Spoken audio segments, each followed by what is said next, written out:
Meu povo, estamos aí então para mais uma aula maravilhosa de geografia. E hoje então vamos falar sobre a divisão dinâmica brasileira e suas desigualdades regionais. Lembrando que semana passada nós falamos sobre a formação do território nacional, ok? E agora nós vamos falar sobre essas desigualdades regionais, né? Vou mostrar minha cara aqui só para, sei lá, vai que vocês tenham esquecido da minha cara, né? Eu gosto de mostrar minha cara também no início da aula, vai que vocês tenham esquecido que eu sou careca. Seguindo então, gente, vamos compartilhar de novo aqui, parei, eu adoro atrapalhar a aula, né? Então, seguindo aqui, dessas desigualdades. Temos aí um mapa do Brasil, agora vocês já sabem que esse mapa aí foi atualizado em 1990, né? Foi o que nós falamos na aula passada. Aqui algumas imagens de algumas regiões, ok? Então vamos adiante aí. Se liguem aí. Lembrem que eu trabalho com conceitos, ok? Então vamos nos ligar aí no conceito de regionalização. O que é isso? A divisão de um espaço ou território em unidades de áreas que apresentam um certo número de características que as individualizam. Este é o conceito aí de regionalização. O surgimento das divisões regionais oficiais está ligado a ideias de planejamento que se consolidaram no Brasil durante a Segunda Guerra Mundial. Aí lembra que eu falei disso? Falei isso na aula passada, né? Então essas divisões regionais surgiram como forma de quê? Facilitar o planejamento regional e a integração nacional. Ferramenta de planejamento essencial do governo, né? Então, a divisão regional de 1913, tá aí. Não era oficial, mas era ensinada nas escolas, no ensino de geografia. Então, nós tínhamos ali, lembrando aqui, gente, que setentrional significa norte, e meridional significa sul, tá? Tá ligado? Não vamos esquecer disso. Então, em 1913, lembrando aí que em 1914 começou a Segunda Guerra, a Primeira Guerra Mundial, então, vai só para nós nos centralizarmos aí, durante a Primeira Guerra Mundial, o nosso Brasil era dividido assim: setentrional, o Nordeste ele era chamado de Norte Oriental, o Centro-Oeste ele era chamado de Central, a região Sudeste ali, parte dela ali, Oriental, e a região Sul, com São Paulo junto, né, era chamado de Meridional, ok? Temos um pedacinho do Rio de Janeiro ali junto da região Meridional, tranquilo? Então, as divisões regionais oficiais, vamos falar dela aí. A primeira surgiu em 1930, ok? Política de industrialização e integração nacional implantada por Getúlio Vargas, ou seja, a primeira divisão regional oficial surgiu em 1930 com Getúlio Vargas, o famoso GG, ok? Então, isso foi a organização responsável pela produção da divisão oficial do Brasil. Em 1940, lembrando aí, gente, que nesse tempo aí o Brasil não se chamava, ele não tinha o nome que tem hoje. Ele se chamava República dos Estados Unidos do Brasil. Uma tentativa assim meio frustrada que aconteceu de igualar o nome do Brasil a o dos Estados Unidos. Ok? Até pelo tamanho continental do país, né? Tão grande quanto os Estados Unidos, né? Então resolveu estudar essa ideia aí, mas ela não deu muito certo, ok? Então nessa época aí nós tínhamos 5 regiões. Olha, praticamente, nós temos quantas regiões atualmente? 5, né? Só que as regiões eram diferentes. Olha só, Norte, Nordeste, Este, Sul e Centro. E observa que a Bahia, olha aqui, vamos pegar aqui, a Bahia, o Espírito Santo, Rio de Janeiro, São Paulo, Paraná, Santa Catarina e Rio Grande do Sul era uma região só. nós éramos ligados à Bahia. Olha só que troço estranho. Minas Gerais fazia parte de uma região do Mato Grosso e Goiás, né? Piauí, Maranhão, era tudo região, fazia tudo parte da região norte, observa, né? Era uma coisa meio esquisita, né? Então essa divisão aí foi baseada no conceito de região natural. Divisão regional fundamentadas nos elementos naturais, principalmente no clima, relevo e vegetação. Se nós analisarmos aí, mais ou menos, né, nós temos nessas regiões aí, todas elas são mais ou menos parecidas. Então, ok? Então, em 1945, aí nós já estamos no final da Segunda Guerra Mundial, né? Mas o Brasil ainda se chama República dos Estados Unidos do Brasil, né? E aí nós tínhamos uma, duas, três, quatro, cinco, seis, sete regiões. Sete regiões baseadas no critério de região natural. O Brasil passou a ter sete regiões. Quem eram elas? Norte, Nordeste, a região ocidental, né? Região ocidental, Nordeste oriental, opa, desculpa, gente, região norte, Nordeste ocidental, Nordeste oriental, Centro-oeste, Leste setentrional e Leste meridional sul e sul, ok? Então nós tínhamos aí sete regiões, que não sei, era muita coisa, né? Criação, nesse tempo aí foi criado alguns territórios, tipo Fernando de Noronha, território do Amapá, território do Rio Branco, lá, ali onde é hoje Rio Branco, é a capital do Acre, né? Guaporé e Ponta Porã. Ponta Porã é um pedacinho do Mato Grosso do Sul ali, né? Território de Fernando de Noronha, aqui, ó, território de Fernando de Noronha, território do Acre, né, Rio Branco, né?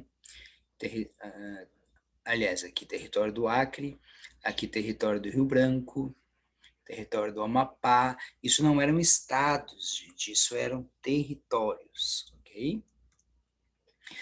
Em 1970, aí trocamos de nome, aí o Brasil trocou de nome para o nome que tem hoje, República Federativa do Brasil. Então, a partir de 1970, o Brasil tem uma, duas, três, quatro, cinco regiões. E essas regiões contêm os estados que nós temos hoje, só que ainda não, né? Ainda não bem os estados que nós temos hoje, mas nós estávamos nos aproximando, né? Baseada no conceito de regiões homogêneas, combinação de aspectos naturais e econômicos. Agora, não só aspectos naturais estavam levados em conta, como aspectos econômicos também. As regiões eram formadas por micro-regiões. Que era isso? Conjunto de municípios com características naturais e econômicas. O território do Acre é transformado em estado. Olha aqui, estão vendo que o Acre já não é mais território. Aqui, olha só, Acre, estado.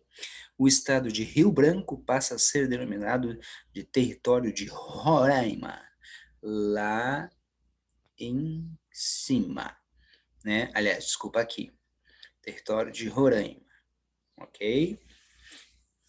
E vamos seguindo aí. A divisão regional de 1990. Eis a divisão atual que nós utilizamos até hoje na República Federativa do Brasil. Não vamos mais esquecer esse nome, né? O nome do Brasil não é Brasil, é República Federativa do Brasil. Ah, então aí nós temos 1, 2, 3, 4, 5 regiões. E essas são as regiões e estados que nós temos até hoje, ok? Olha só, baseada em macro-regiões, combinação de elementos demográficos, agora nós temos quantidade de pessoas, economia e situação natural, ok? Divisão do território nacional em micro-regiões baseadas nas influências dos centros urbanos. O território de Roraima e Amapá são transformados em estado. Roraima, aqui em cima, Roraima, era um território, agora passou a ser estado, e o Amapá era um território, passou a ser estado.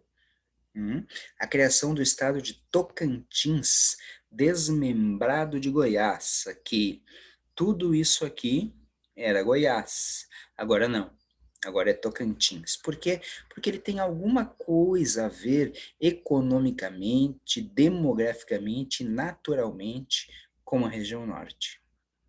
Ok? E esse pedaço aqui de Goiás tem mais a ver com Mato Grosso do Sul. Estão entendendo?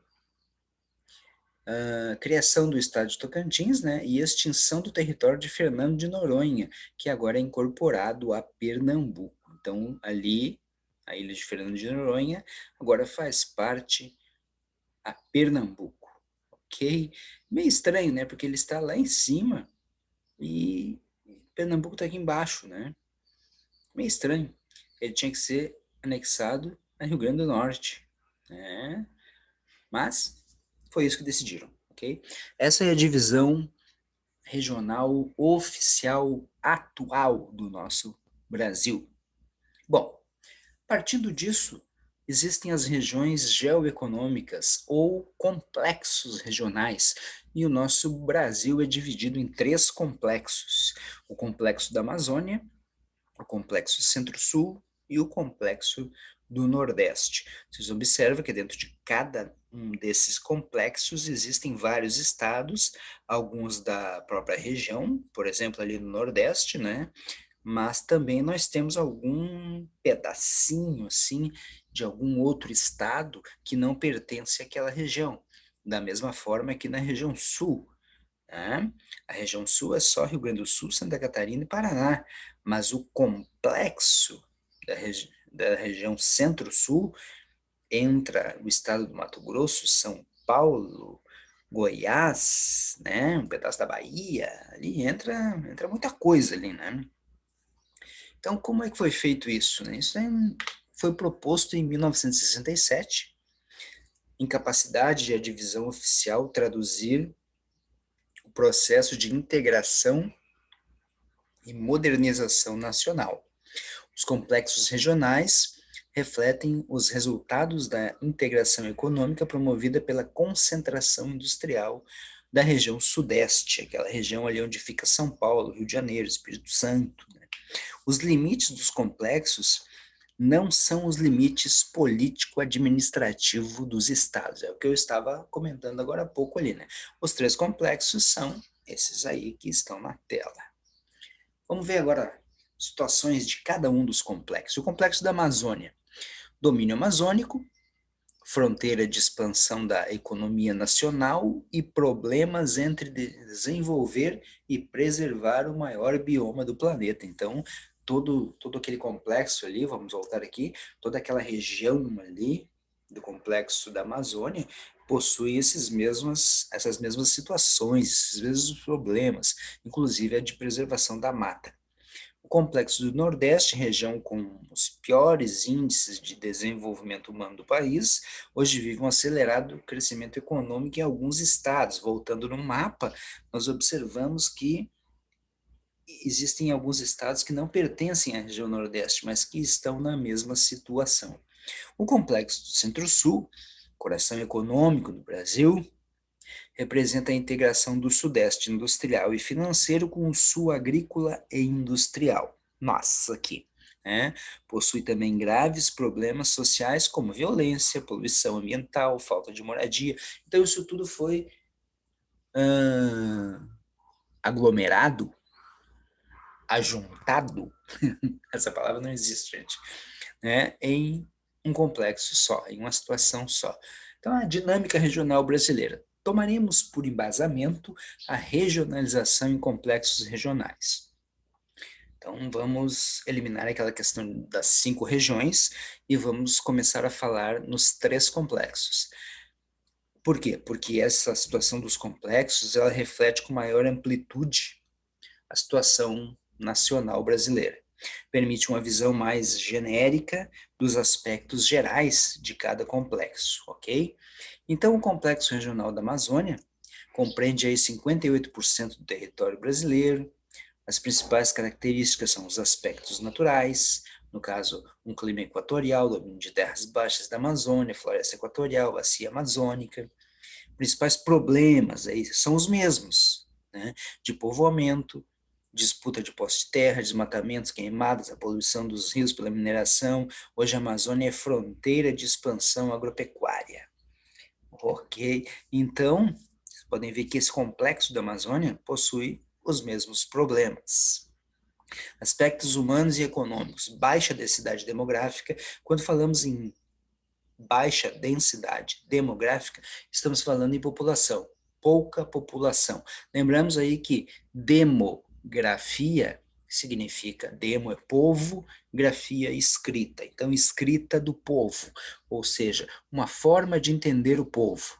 Demografia é isso. Então, quando ouvirem ou lerem a palavra demografia, estamos falando de povo, quantidade de povo, situação do povo. Economia baseada no extrativismo mineral e vegetal. Apresenta crescimento industrial na Zona Franca de Manaus, única região ali, por exemplo. Nós temos a cidade de Manaus ali. Vocês podem ver que, se vocês olharem essa cidade, vocês não vão dizer que ela é da Amazônia, né? Vocês sabem porque eu estou dizendo. Mas ela poderia ser qualquer grande cidade de um centro urbano brasileiro, mas é a Amazônia. Temos ali criação de gado. Se olharmos esse gado aí, vocês podem dizer que aqui no Rio Grande do Sul, mas não é. É na Amazônia, ok? Complexo Regional do Nordeste. A região geoeconômica do Nordeste ocupa 18% do território brasileiro, considerada a região problema do país, né? O Nordeste enfrenta graves problemas sociais e econômicos, mas, graças a Deus, né, neste ano aí de 2020, a água chegou ao Nordeste. Opa! Né? Temos até fotos aí do pessoal tomando banho junto com as crianças lá, a água rolando lá. Tem gente lá que nunca tinha tido oportunidade de tomar um banho livre, leve, solto dentro da água, porque não havia água. Mas então aconteceram duas situações lá: a transposição do Rio São Francisco, que finalmente, né, terminou, levaram essa água aí para o Nordeste, né, e também a dessalinação da água do mar. A água do mar, ou seja, foi tirada o sal da água do mar e para torná-la potável. Isso graças a uma tecnologia lá que veio lá de Israel. Então agora a região Nordeste está começando a deixar de ser uma região problema. Até que enfim chegou alguém que modificou a coisa. Então vamos lá. Sub-regiões. Existem 4 sub-regiões ali no nosso complexo do Nordeste. A Zona da Mata, número 4 aqui, ou amarelinho, que Zona da Mata que mata, Mata Atlântica. Também é a região que fica no litoral, onde fica a Mata Atlântica. O número 3 ali é a região agreste, ou seja, nós estamos começando a ficar com pouca mata ali, né? O número 2, aquela maior região ali, o sertão. Ali temos uma imagem aqui embaixo do sertão nordestino, ok? E o número 1, a região meio norte. Por que meio norte? Porque ela é uma fase de transição entre o sertão e a mata amazônica. Tranquilo? Então o complexo regional do Nordeste possui 4 sub-regiões. A zona da mata aí, bom, isso aqui que tá aqui, gente, eu já falei. Tá ok? Eu já falei. Vamos adiante. Aqui, uma coisa interessante, os polos econômicos do Nordeste que recebem novos incentivos nos últimos 3 anos, gente, 3 anos, e apresentam um índice de crescimento anual muito superior à média nacional. Ou seja, além da água chegar, você sabe que quando a água chega em algum lugar, tudo se transforma, né? E agora chegaram também alguns polos econômicos, e como vocês podem ver aí, são vários, né? polos automotivos, de bebidas, calçados, cana-de-açúcar, fruticultura, papel e celulose, petroquímico, porto de Suape, esse é o nome de um porto, tá, gente? Soja, setor têxtil, setor de turismo, que já era muito grande no Nordeste, né? É muito grande. Aliás, uma das coisas que a gente não consegue entender é como é que uma região tão rica em turismo, por causa das suas belas praias, os grandes hotéis que tem nessa região, consegue ser tão pobre, né? Conseguia, não vai mais. Agora tudo vai mudar. Então, vamos adiante aí. Complexo Regional do Centro-Sul. Complexo regional corresponde a 24% do território. Quais são os aspectos naturais aí desse relevo? Planaltos e serras do leste e sudeste, clima tropical e subtropical, Mata Atlântica, floresta de araucária. Floresta de araucária é aquela que dá o... esqueci o nome, gente. Aquela frutinha, aquela semente que nós comemos no inverno. Esqueci o nome, mas eu vou lembrar, tá?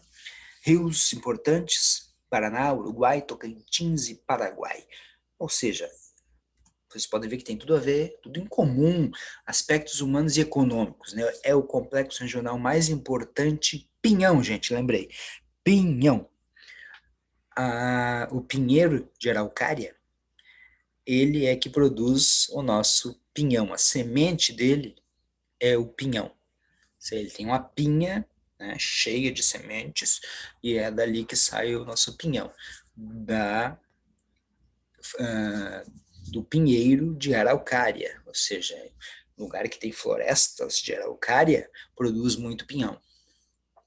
Voltando aqui, então, complexo regional, na parte econômica e humana, né, mais importante centro econômico do país, com mais de 60% da população brasileira residindo aí nesse local, nessa região, no Centro-Sul. Presença de imigrantes e migrantes da população. Né? Imigrantes é o cara que vem de fora. Migrantes é o cara que vem de dentro. Né? Algum pessoal, por exemplo, aqui do Rio Grande do Sul, que vai lá para São Paulo, pessoal do Amazonas, que vai para São Paulo, enfim. Né? Atividades econômicas, bolsa de valores, mineração, indústria petroquímica, indústria automobilística, tecnologia, agricultura de exportação e setor de serviços, é uma loucura. Né? Então, nós temos aqui na esquerda, aqui, deixa eu achar meu mouse aqui, a bolsa de valores de São Paulo, que plataformas de petróleo que nós temos aqui no sul, nós temos ali na região do Rio de Janeiro, enfim, e plantações, ok? Vamos adiante aí. Globalização e as desigualdades regionais. Agora vamos começar a falar de problema. Falamos de coisa boa, agora vamos falar de problema. A globalização acentua as desigualdades regionais. O intercâmbio global aprofunda as especializações produtivas de cada país e região. O Centro-Sul beneficiou-se com a especialização produtiva, guerra fiscal, disputa por investimentos entre países e Estados-membros, novo momento econômico, maior dispersão do investimento econômico pelo território nacional. Né? Vamos pular esse aqui e vamos para cá de novo. A causa das desigualdades regionais do Brasil. Quais seriam as causas? O que seriam? O que causaria as desigualdades regionais do Brasil? Bom, industrialização concentrada, aonde? Ali no núcleo econômico do Brasil, no Triângulo Central, Rio de Janeiro, São Paulo e Belo Horizonte. Né? Industrialização concentrada nessa região, o que faz com que os outros locais sofram desigualdades regionais. O Centro-Sul se beneficiou com o modelo de industrialização de substituição de importação. Com a abertura econômica, o Centro-Sul recebeu a maioria dos investimentos internacionais. A maioria das sedes das empresas do território nacional localiza-se no Centro-Sul, não na região Nordeste, nem na região Amazônica, no complexo. Né? Concentração das melhores universidades nacionais e centro de pesquisas estão no complexo Centro-Sul. Os incentivos fiscais para a industrialização do Nordeste e da Amazônia beneficiaram empresários do Centro-Sul e não empresários do Nordeste e da Amazônia. Isso é uma coisa meio estranha, né, gente? Porque se os incentivos fiscais eram para industrializar o Nordeste e a Amazônia, como é que eles foram parar na mão do Centro-Sul? Tá? Lembrando que o Centro-Sul, Brasília, fica no Centro-Sul, tá? Só para levantar uma lebre aí. Então, vocês estão vendo que eu estou pulando esses gráficos aqui, né, gente? Esses gráficos aqui, vocês dão uma olhada no nosso PowerPoint. Integração regional. Quais são os esforços para a superação das desigualdades regionais? Deseconomia de aglomeração, ação das superintendências de desenvolvimento regionais, Sudã, Sudene, ou seja, esses caras aí, eles têm que agir, eles não podem somente existir e, digamos assim, ganhar dinheiro do governo, né? Eles têm que trabalhar em prol dos seus complexos.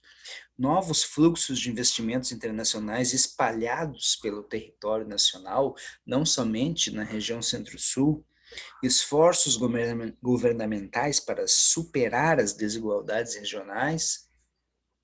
Alguém tem que estar interessado em superar essas desigualdades, né? Surgimento de novos polos econômicos no Brasil. Bom, vocês viram lá que eu mostrei que na região Nordeste já está surgindo inúmeros polos, né? Por muitos e muitos anos, havia no Brasil somente o polo petroquímico aqui no Rio Grande do Sul e a Zona Franca de Manaus como polos econômicos, né, por muitos e muitos anos, né? Agora não. Agora nós podemos ver que na região Nordeste, com certeza, com a chegada da água lá e com todos aqueles polos econômicos que eu mostrei para vocês no início, tudo vai começar a mudar. Integração regional, né? Então, no Nordeste, por exemplo, né? Bahia, Polo Industrial de Camaçari e Polo do Agronegócio do Oeste Baiano. Pernambuco, Suape, Goiânia, o Polo Têxtil Toritama, o Polo de Agronegócio de Petrolina e Juazeiro, o de Frutas Irrigadas de Açu, no Rio Grande do Norte, e a indústria do turismo em todo o Nordeste. Observe que no complexo do Nordeste nós já temos vários novos polos econômicos. Na região Norte, Programa Grande Carajás, Zona Franca de Manaus, Projeto Jari, são polos econômicos que estão surgindo lá. Há pouco eu falei que só havia Zona Franca, agora já temos mais dois lá. No Centro-Oeste, agronegócio e turismo. Polos econômicos de agronegócio e turismo. Ok, gente? Então, essa aí foi a nossa aula de hoje, ok? Tem, como sempre, o material lá em PDF para você dar uma lida com mais calma. Tem essa aula meio doida aqui do professor Sandro para você assistir, né? Para não ficar só na leitura. Mas lembre-se que ler é muito importante, não deixe para ler aquele PDF lá no momento de fazer o exercício, criatura. Leia antes o PDF, você tem tempo, né? Assista a videoaula, leia o PDF, coloque conhecimento nesse seu cérebro maravilhoso aí que eu sei que você tem, entendeu? Então tá, gente. Grande abraço, né? Deixa eu olhar aqui pro cantinho para desligar olhando para ti. Até semana que vem.